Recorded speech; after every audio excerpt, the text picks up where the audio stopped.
Hey, Ghost Machine fans, this one's for you.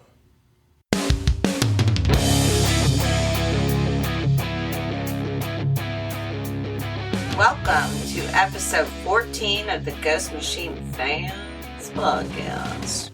We are 1 week out from the release of Rook Exodus number 3, which means we are going to dive into it today. I'm Becky, also known as Snoggle, and I am joined by my special friend, Nick. How are you today, Nick? I'm fantastic. You could say I am shell-shocked after reading this awesome comic book. Are we in for a lot of animal puns this episode? Oh, no, that was impromptu. But now, yes. Although I'm not sure how deep my database will go for that. I'm ready for it. Yes.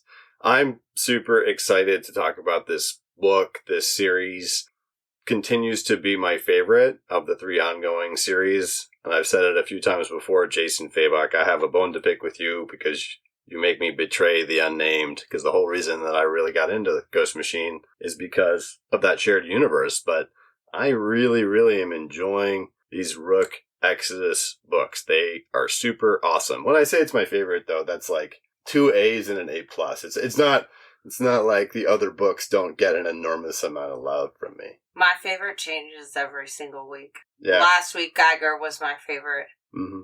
This week, Rook was my favorite. And I'm most certain next week, Redcoat will be my favorite. Because whenever you read it, that's your new favorite, because they're all so awesome. They're 100%. Yes, good point. That's true. We do have a couple of things that we're going to announce. Mm-hmm. We do have a shout-out before we get started as well. Our first announcement is a pretty big one. It's a pretty positive thing that is happening coming up. We wanted to let everyone know that we are going to be having another Ghost Machine creator interview episode coming up.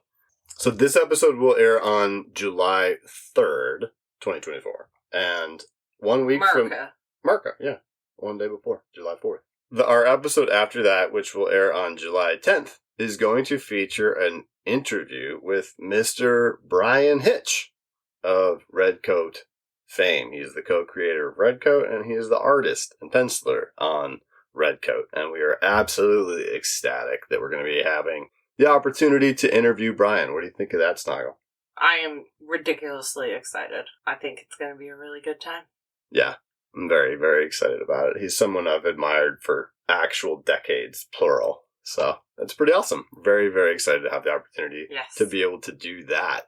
And there's some other news about Ghost Machine that has to do with Redcoat as well, which is pretty cool. There are 3 new exclusive contract signers. Remember how we talked about how Rob and Brad had done that? Mm-hmm. There are 3 new people who have joined their ranks, as it were. And the first is Andrew Curry, who we have brought up a few times before. We've noticed he's the inker on Redcoat. We're always like, well, you know, there's Andrew Curry. Does he always work with Brian Hitch? You know, we'll have a good chance to ask Brian that. But it looks like he's going to be exclusively signed on with Ghost Machine, which means we're going to have his awesome inks on Redcoat indefinitely.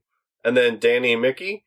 This is no surprise to anybody that he's going to be the inker on Hyde Street, and he's signed an exclusive contract. Reason I say it's no surprise is because he's been actively doing Ghost Machine stuff with Yvonne Rice for some time now. He did those 3 foil covers that we featured on the Instagram, the one for 50 variants, and they do a lot of work together in general, and Yvonne is going to be the regular artist on Hyde Street when it comes out.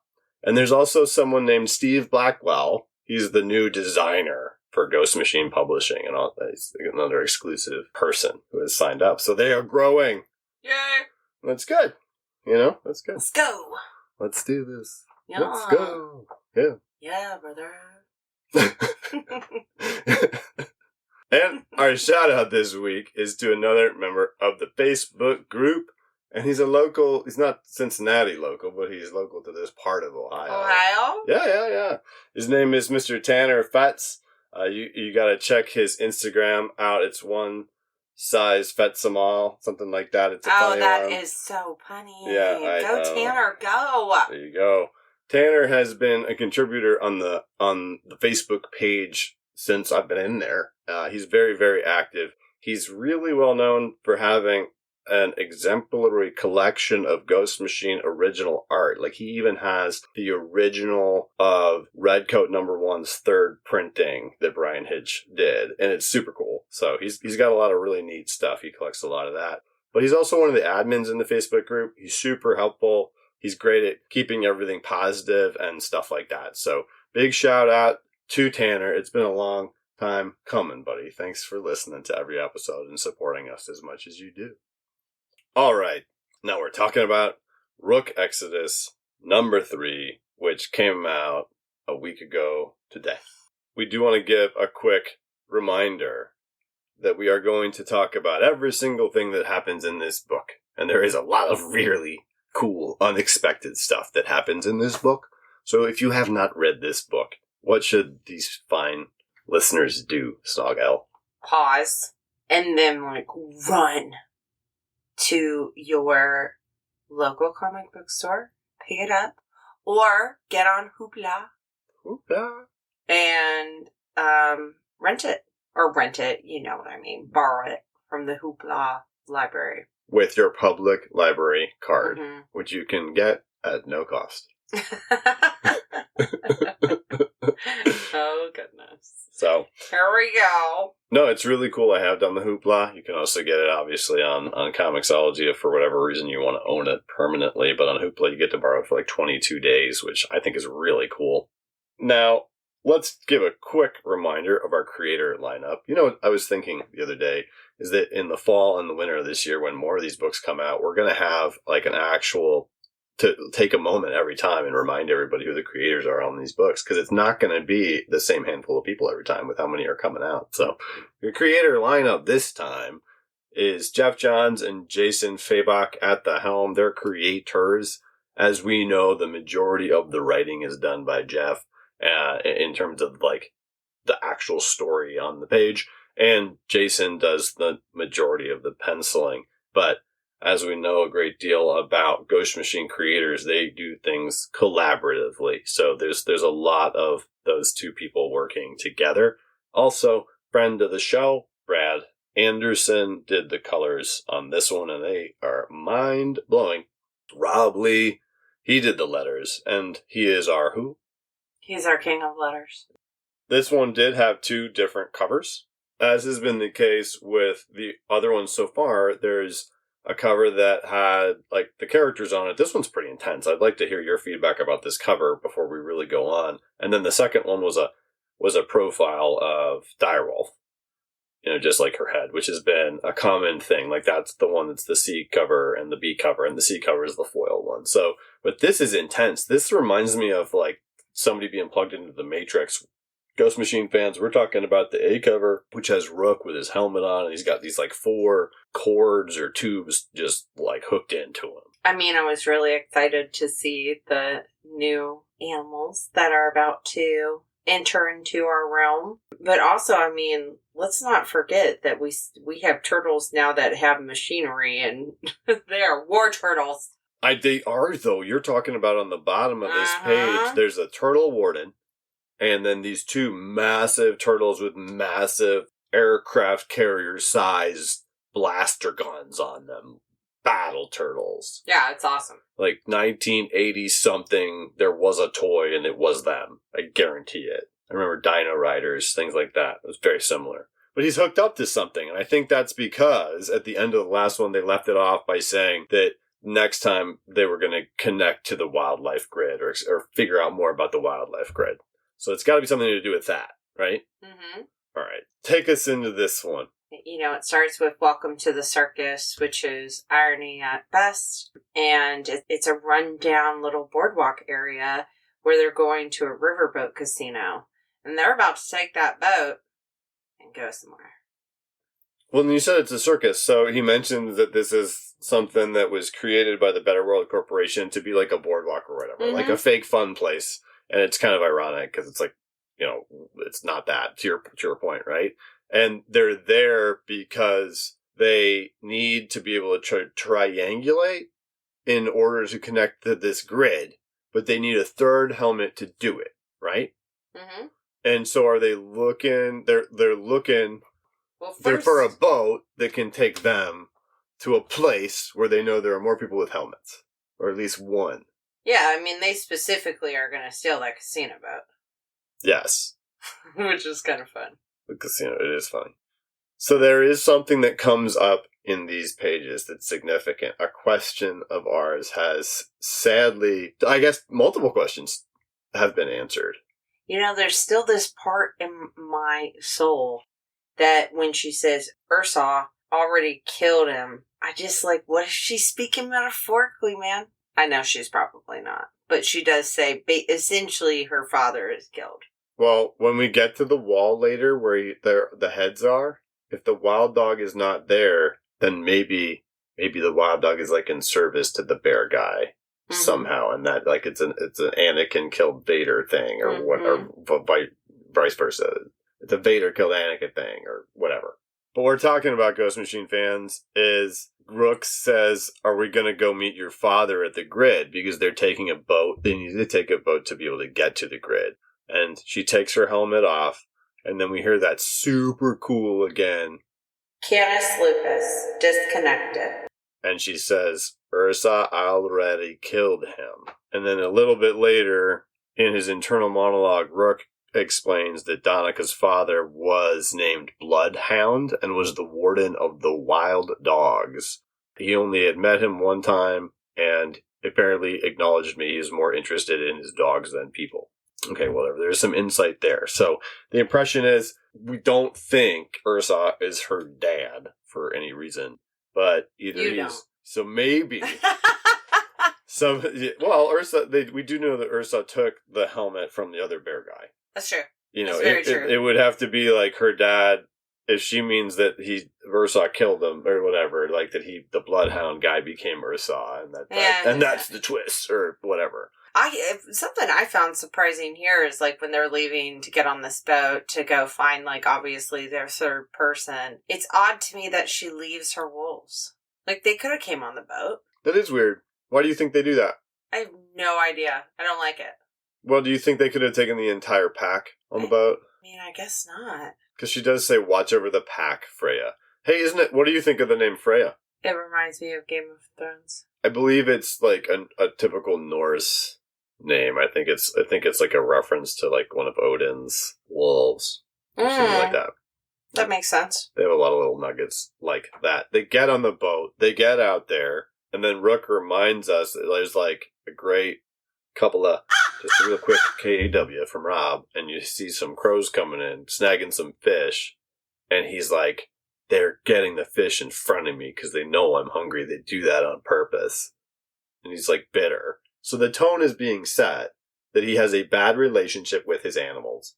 She says he needs a better relationship with his animals. Then when he speaks to, really for all intents and purposes, the reader with his internal monologue, he has like reasons always that are kind of logical, like, well, he's saying these crows are just terrible to deal with in your mind, regardless of what people have told us about the science of crows in the real world.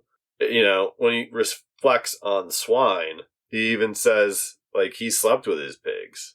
He bought into the whole thing, and he calls it rhetoric. And that's kind of also a reflection of how he feels about the planet.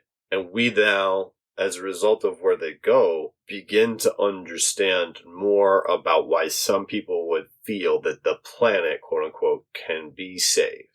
Like, I know that he, quote, throws some good points out there about the crows or whatever. But I think because it's a symbiotic relationship, maybe they poke at him because they can tell how much he is, like, disdainful towards them. So, honestly, it kind of does seem like he's being a little crybaby. That's what Carapace the Turtle Warden would say. Like, that's actually what I was thinking. Oh. And that's essentially what he does say to him. Because this next page is just awesome. It's so beautiful. I love when Fabok does, it's not landscapes. I don't know what the right term is, but I love it when he does just these big, elaborate splash pages that are like locations. Because he always has so much detail and so much care. You know what I mean? Yeah, I bet everyone had a fun time on this page. Yeah. 2-page splash page. What we're talking about, Ghost Machine fans, is this page where he says now, and then he says it used to be a hydroelectric dam, and now it's called the Oasis, and it's a hub for survivors, apparently, and where they house the wildlife grid, which is like, as far as we know, like an actual physical location. He says he's never seen it, but it's interesting, those dynamics, right? Like, there's not more than one Rook warden or whatever, but not all the wardens have even seen this thing that they can all connect with, even though there's only one of each of them. It just makes me wonder. But this is great because it gets me more world building, right? Mm-hmm. Because we see these, like you said, this is where we see those turtles. And the turtles have like a combination of like a houseboat deal and like massive dangerous technology strapped to the back of their shells. And you can even see the scale because there's these tiny little people on the head of one of them. Imagine, because there's a lot of houseboats at like Cumberland and Put-in Bay, and you're just like on your normal houseboat and you look over and you see the turtle boat. Yeah. I thought I had a nice houseboat. Look at this guy. He's got turtle cannons.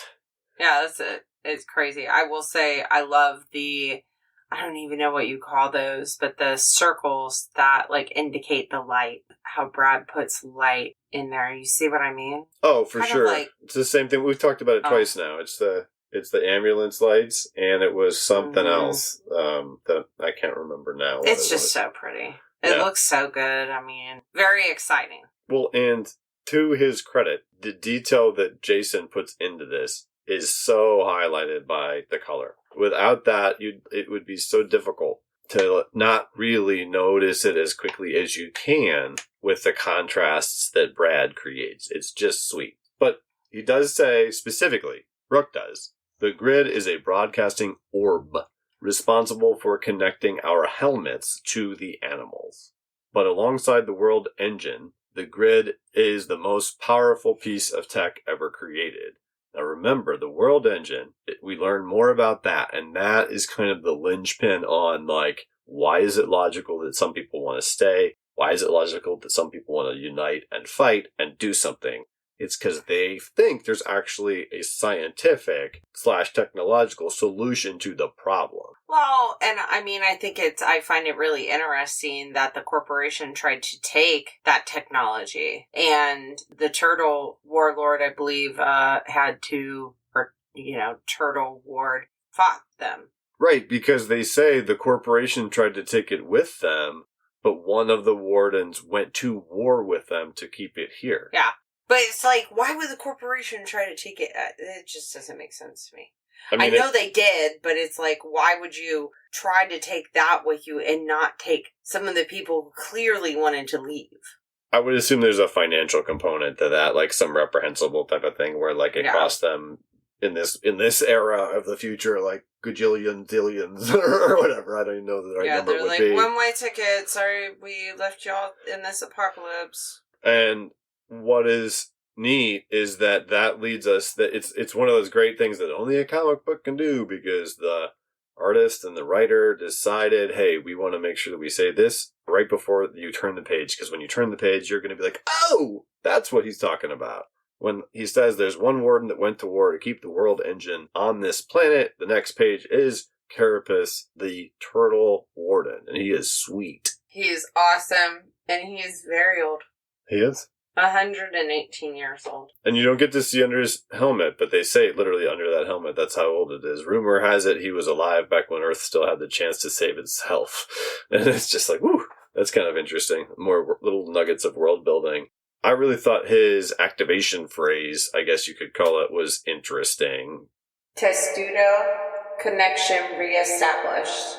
Which I believe is obviously turtle related, but it's pretty neat. And he's even got a turtle shield. It's great. Turtle troops hanging out with him. Turtle shield. And Direwolf and he have a positive relationship. And then we start to learn more of where that goes. But here's the thing. So the Turtle Warden was on Earth and saw the bad things that had happened to it, I guess, in the last century, pretty much. Mm-hmm. And then he comes here. Bad things happen. This corporation tries to take the world engine with them when they depart, which basically would make this whole planet dry up and die.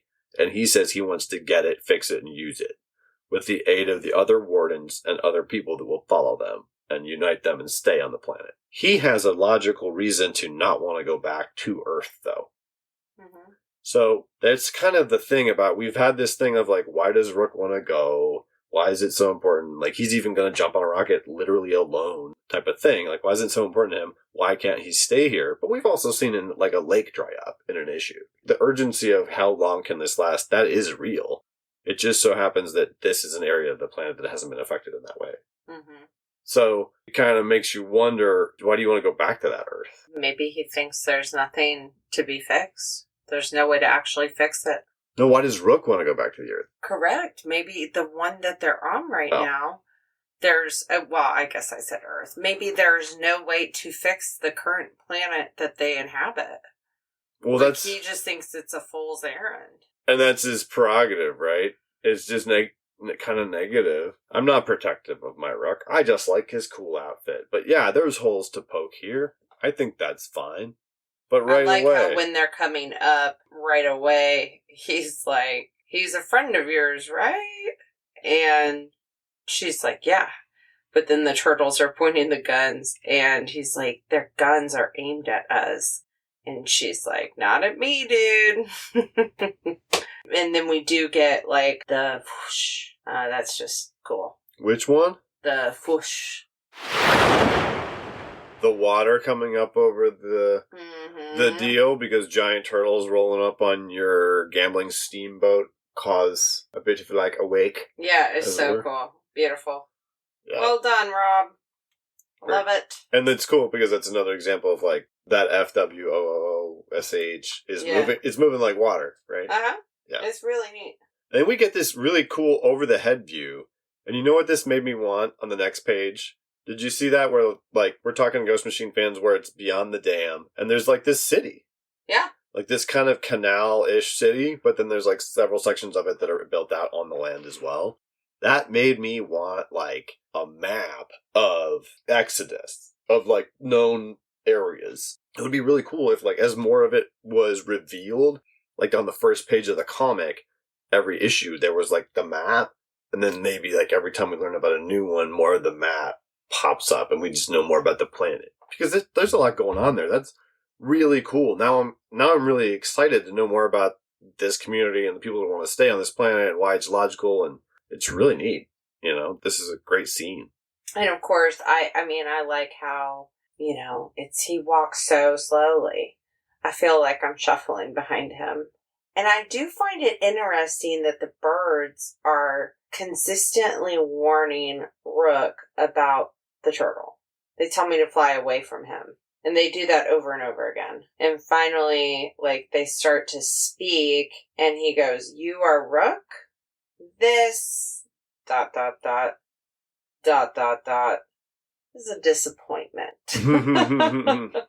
You can tell that was like super drawn out when he said that to him. That's what Carapace says to Rook. Mm-hmm. When finally Carapace, Direwolf, and Rook get to where they're going to get to, like, parlay and talk for all intents and purposes. And even Carapace even says he built the rocket. He only wants to desert Exodus, as our employers did.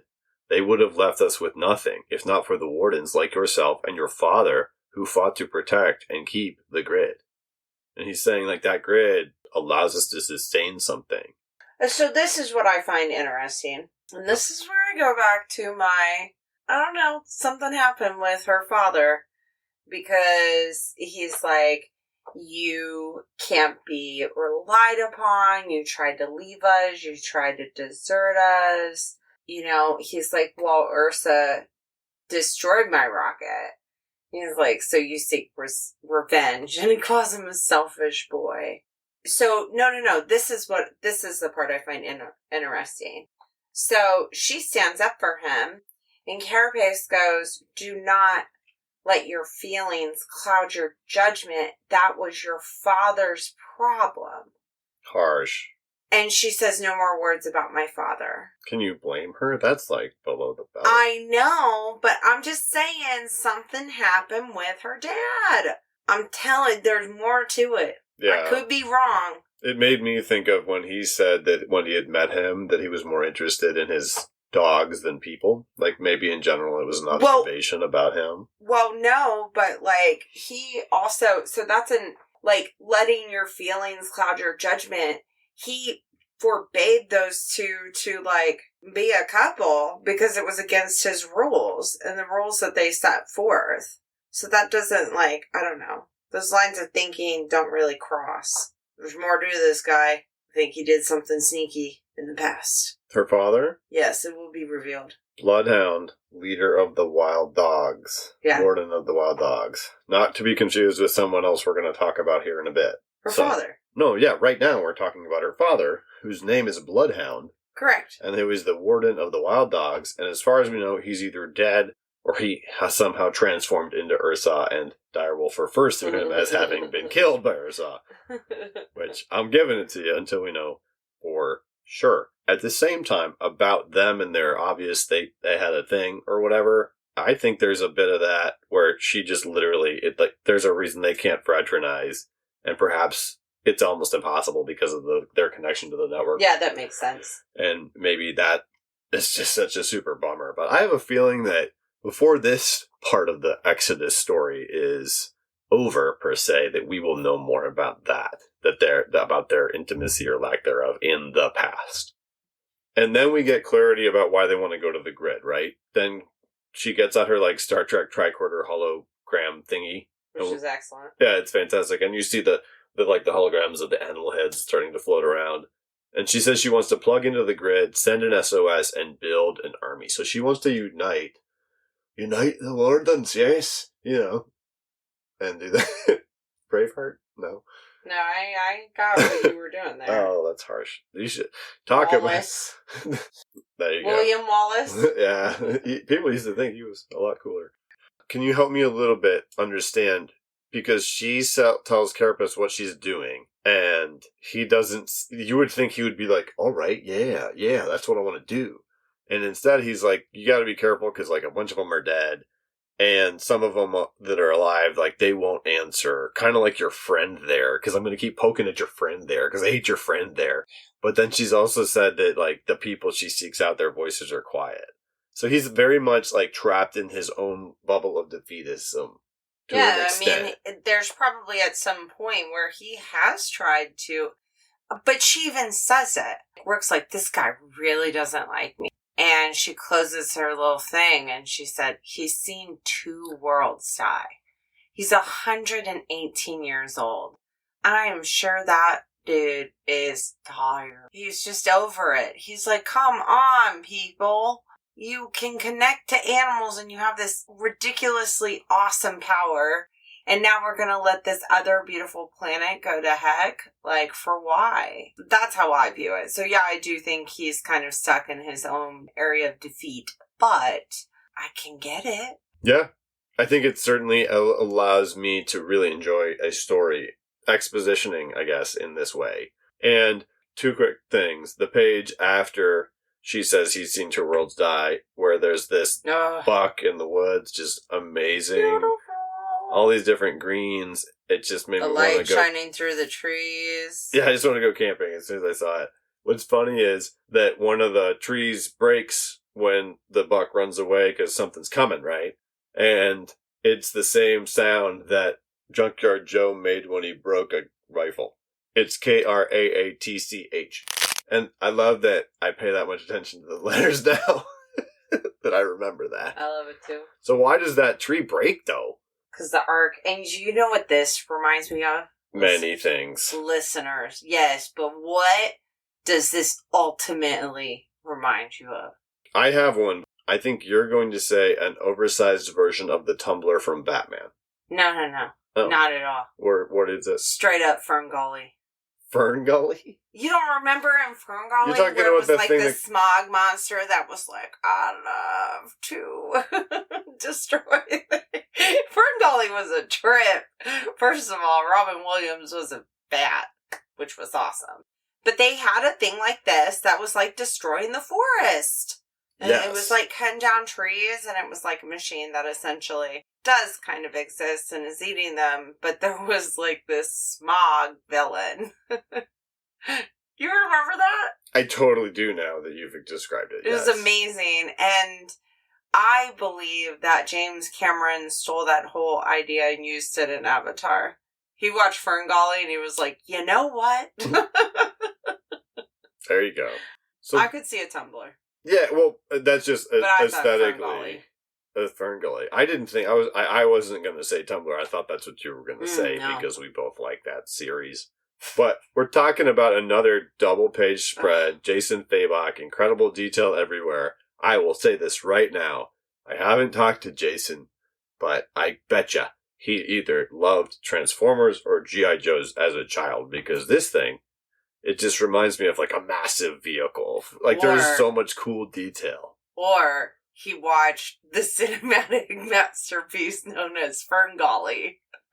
Or that. That is probably what it is. Hopefully he'll let us know. It is not. But that's okay. I want to make an observation, though, based on what you said, though, about how that reminds you of something that destroys the forest. It destroys nature. Uh-huh. There is kind of like a duality of those who want to protect and help the planet, and those who want to use technology to take over the planet, right? Uh-huh. It kind of gets the impression that Ursa, because he stole the technology to use it for himself, and like also he's been genetically like manipulated, that he's trying to use the tech to his own advantage, probably to the detriment of the planet. Who knows what his motive would be if he had access to the world engine. Yeah, very interesting. Plus he's on, that is called the Ark. And then you go into the mobile fortress of Ursa, and I don't think I see a dog warden. Mm-mm. I don't. Mm-mm. Curious. Maybe he's just blocking it. Well, what she's referring to, Ghost Machine fans, is Ursa is in his, like, trophy room. It says the mobile fortress of Ursa, because it's referring to the Ark. And there's, like, he has his souvenirs. He's a serial killer. Well, it's a wall that has all these places for helmets, these helmet slots that they could hang. And he has one right in the middle that is swine. And then he has another one that looks like a snake. And then he has another one that looks kind of like a vulture. Yes. I'm sorry. And then his, like, henchman guy is there, like, asking him for a helmet to wear and all this kind of stuff. Blah, blah, blah. And says he's earned it. Whatever. I've proven myself. Mm-hmm. Yeah, like, okay, whatever. But it shows you his plans are, like, he literally has a room dedicated to this. It reminds me of in Predator, like, the Predator ship has a room with all the different heads of the things that he's hunted and killed. And then we get back to where Rook is, and him and Direwolf, they're going to connect to the grid. Which this is an amazing, huge panel.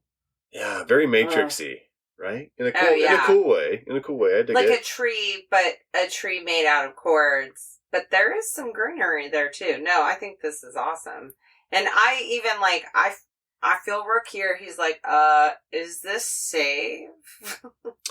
You know what? You make a really good point, though, about how the panel we're talking about, Ghost Machine fans, is literally all these cables that remind me of the Matrix are are drawn definitely to look like a tree.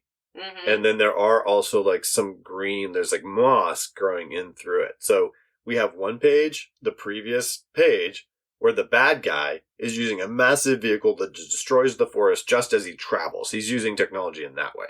Then we have the quote-unquote good guys, or, you know, whatever. You know, apparently Carapace doesn't think Rook's a good guy, but he thinks he's a coward. Yeah, and I get it, whatever.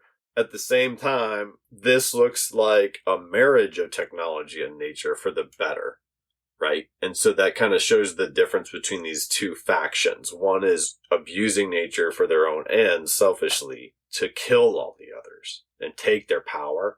The other are trying to connect, to unite, and protect the planet and make it better. Mm-hmm. And then we get to see some of the other wardens. So this really blew my mind. I absolutely loved this. We put a post out on the Instagram with little headshots of each of them.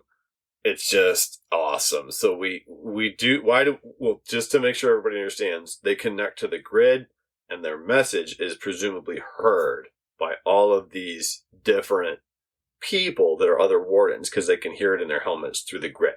Yeah, so right? First of all, we have Reynard. Yes. The fox. Yeah, that's from something.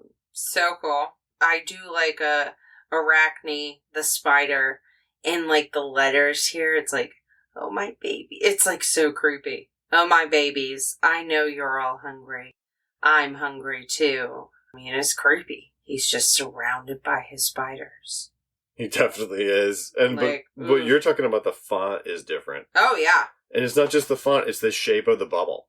Oh yeah, it's awesome. You know, and like if you're comparing that to the one where we have Reynard the fox and he's talking to his group of foxes and he looks like he's got some kids in the background. Like you can see there's a tone. He's mischievous. Yeah, right. And Hardhead the ram is in a bar fight.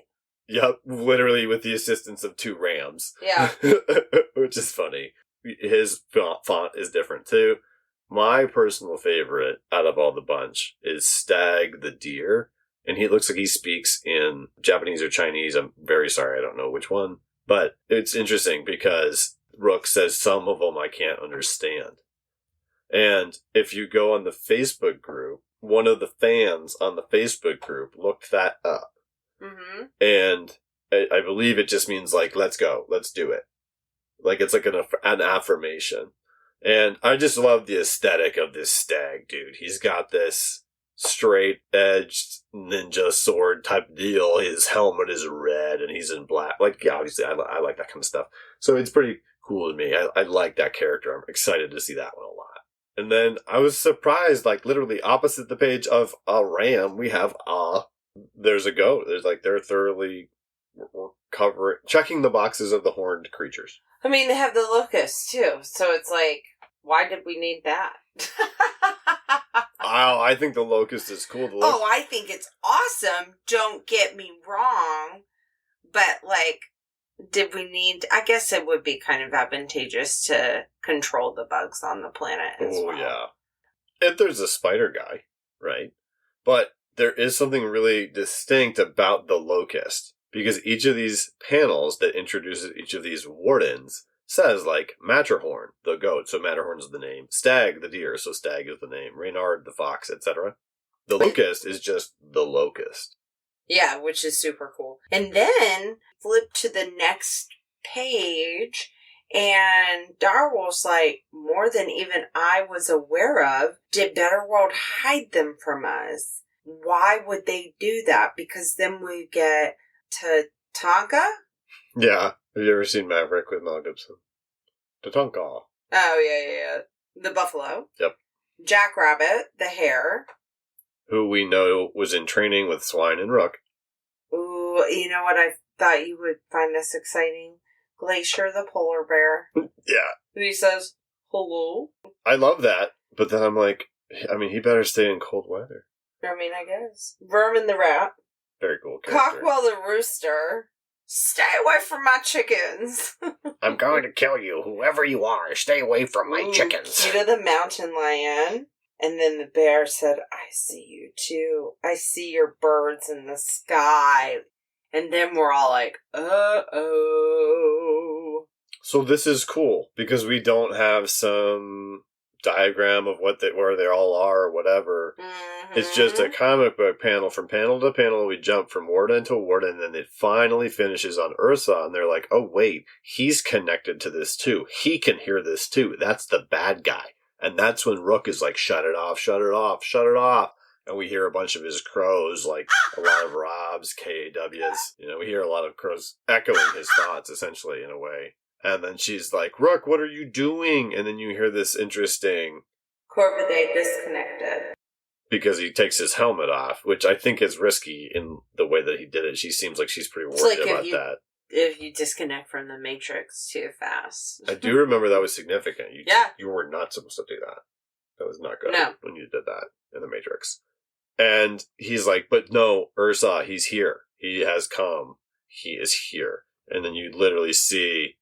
Oh my goodness, I am such a noob, but I love the fact that I can organically say this. I did not realize Warhog, the new Warden of the Boars, and Ka, Warden of the Pythons. You didn't see that? I don't know how I missed this. Because and he's not alone. I saw someone wearing Swine's helmet, which ticked Rook off. Because at the end, he's like, my birds are like, fly away. I push back. It's time to fight. Like, that's my friend's head you've got on, sir.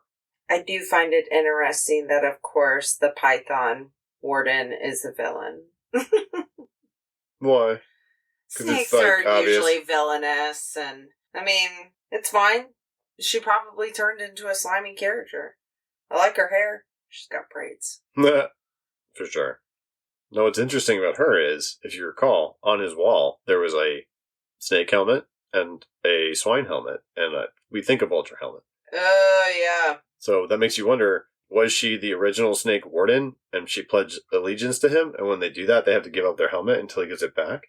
Or is she also a new warden? Because her thing says Ka, warden of the pythons, whereas the other guy says Warhog, the new warden of boars. Mm-hmm. So that's the guy earlier in the room that was like, I've earned it, give me the helmet. I mean, I have a question. How giant are these snakes she's rocking with?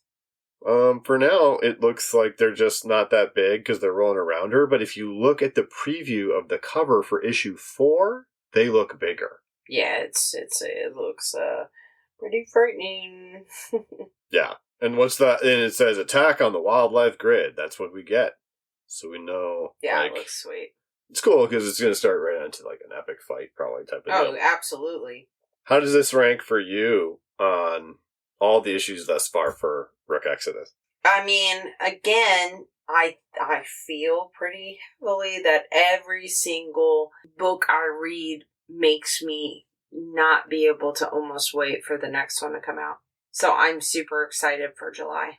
Oh, for sure. And I do think it took like a moment like this to make Rook be on board. Like, see somebody actually wearing Swine's helmet. He's like, you done messed with the wrong person. It's kind of like that's the way that they're making it a turning point for him. Mm-hmm. Interesting. Mm-hmm. And then perhaps it'll change his relationship with Carapace as well. Probably. Because of that. But I wonder, okay, so first of all, of course, we have a month to wait, but she doesn't have her wolves with her. Although I'm assuming somehow she can bring them. But he has his crows, which I guess we did see in very early on. They can like peck out the bear's eyes and stuff like that. I mean, it should be interesting. It should be an interesting fight. Well, keep in mind they're attacking the oasis, so they're going to fight the turtles. These giant bears are going to fight the turtles. And it's just I can't imagine what type of splash pages we're going to see in that. It's going to be totally awesome. For me, this was the best issue of the series yet. I really got excited to see all of these other characters. And it is a good way for us to briefly segue into a question a lot of people have been asking on the Instagram whenever we post about this series. Because if you look at the solicits for Geiger and Redcoat, they both indicate that they are going to be ongoing pretty much indefinitely, where there's nothing saying what's going to happen with this series after issue 5. That's not because it's going to end, but the stories that come from this universe by Jeff Johns and Jason Fabok are going to be released in a serialized fashion, is my understanding based on what I've read. And that is similar to a book like Hellboy, where it'll come out and be like Rook Exodus, and it's 5 issues. And then maybe the next one, I'm just making this up, I don't have any legitimate information. Let's say that the next one is something like Ronaldo Exodus. Like that sounds, I'm choosing one that sounds silly on purpose so that you get the point. But you're going to be continuing to see stories in this world by these creators, but they're probably going to come out in 1 to 5 issue, they're probably going to come out in 5-issue blocks. Oh, okay. And then you're going to have another series. Like the next one might be Direwolf Exodus or Direwolf something. But the point is you're going to continue to see that. And that's the way that Hellboy has been released from the start. Even though there are hundreds of issues of Hellboy, they're all like Hellboy blah, blah, blah. And it's this many issues. And then the next one. But they still are concurrent typically. Mm-hmm. At the same time, it does put them in like a cool position to easily tell prequel stories and stuff like that. And tell us more about the world, and but also allow other creators maybe to do stuff. That's the answer. Very cool.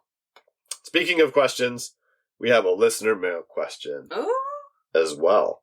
I don't know if you've had much time to think about this one, so maybe it'll be a real organic response. Oh, it will be. From you. This question comes from Stephen S., who asks, if you could be a sidekick for a protagonist in one of the current ongoing series, who would it be and why? So we're talking about Geiger, Redcoat, or Rook Exodus, but I think as you're processing, consider Junkyard Joe a protagonist as well, to be fair. Redcoat. You would want to be Simon's sidekick? Yes. Why? Yeah, he's funny. Because he's funny? That's why? Yeah, he seems 10 out of 10 a good time. He's always trying to find food. I'm about it. He obviously, because of other things that we have seen, he can time travel. Well... Or he knows somebody who can time he knows travel. Somebody. I'm just saying, like, he seems like he'd be the most fun out of it. And, well, it depends on what time period. Like, where he's at right now, 100% Simon. 100%.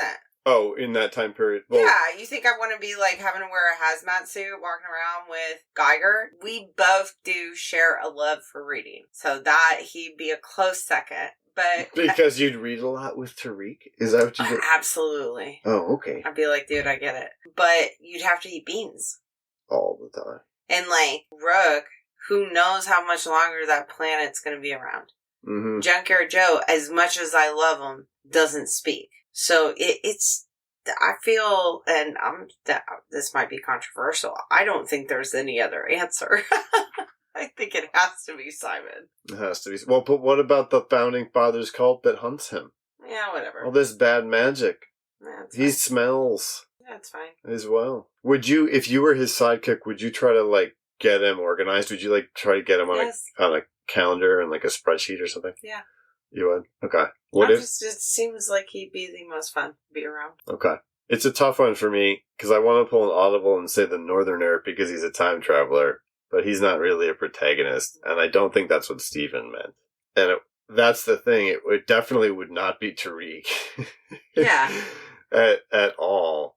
But I was thinking, are there any other characters in Tariq's world yet that you would be like, yeah, but not really, no. It's pretty reprehensible. So I wouldn't go anywhere near 2050 world in the Unnamed at all. I would say that in terms of, like, if I didn't have to consider my own safety and comfort, and it was just like, what's going to be the most epic adventure type of thing, I hate it. I think that I would probably try to give Exodus a shot, but I would, like, want to be a warden that was, like we talked about, you know, like, let me be the Panda Warden, I'll be your guy. Wait, if you could be a warden, that would be different, but I was just thinking, like, you're their sidekick, so you're just kind of, like, there. Oh.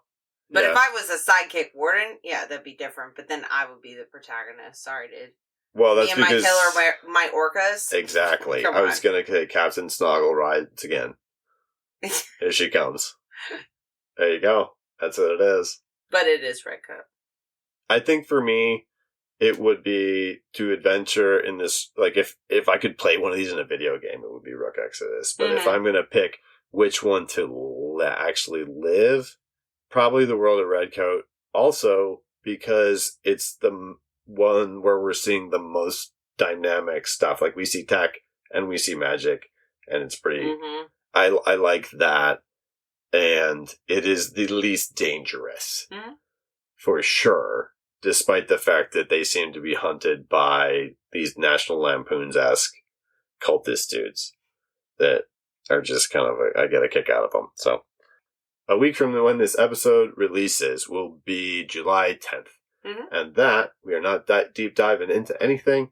At that time, we are going to be interviewing Mr. Brian Hitch. Yes. We're going to be very, very excited about sharing all of that with all of you.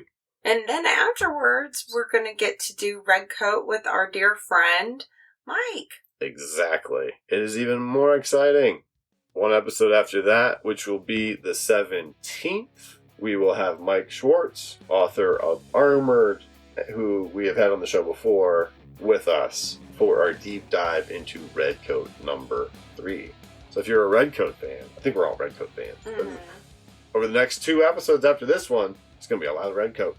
So strap in and get ready for some Simon Pure and Albert Einstein. Brian Hitch. Action. And in my brain, Snoggle, because in there I'm a sidekick.